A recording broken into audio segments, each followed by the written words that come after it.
Hello everyone, তোমরা সবাই কেমন আছো? আশা করছি ভালো আছো। তো আমি আপাতত এখন রেডি হয়ে বসে আছি, যাব হচ্ছে জন্মাষ্টমীর শপিং করতে। টুকটাক জিনিসপত্র আছে আর আরও কিছু টুকটাক মানে কিনতে যাব, যাতে একটু ভালোভাবে জন্মাষ্টমীটা মানাতে পারি। তো এই আর কি, একটু সাজুগুজু করেছি আর এবার বেরোবো। চলো তোমাদেরকেও আমার সাথে নিয়ে যাবো যে জন্মাষ্টমীর জন্য কী কী জিনিস কিনলাম। শুধু জন্মাষ্টমীর জিনিস না, আরও কয়েকটা দরকারি জিনিসও কিনবো, তো তোমাদেরকে নিয়ে যাবো। চলো। তো এরপর আমরা সোজা চলে গেছিলাম সুপার মার্কেটে, যেখানে গিয়ে আমি প্রথমেই চন্দন কালারটা কিনলাম। দেন ওখানে কার্টিস পেপার কেনার পর কিছু গ্রসারি শপিংও করলাম, সাথে গোপালেরও কিছু জিনিস কিনলাম। আর তারপরে কিউট সেকশনটাতে গেলাম।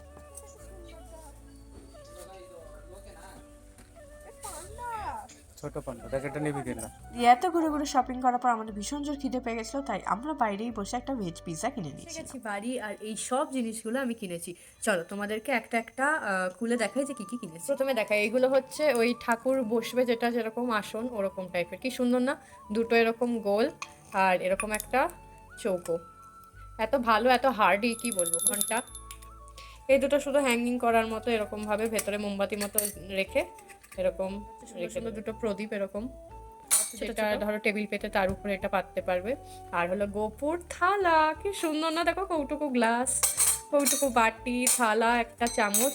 এই জন্মাষ্টমীতে গপুকে এটাতে খেতে দেবো। তো তোমরা অবশ্যই জানিয়ে ভিডিওটা কেমন লাগলো আর গপুর জিনিসগুলো কেমন লাগলো। দেখা হবে পরের ভিডিও। টাটা।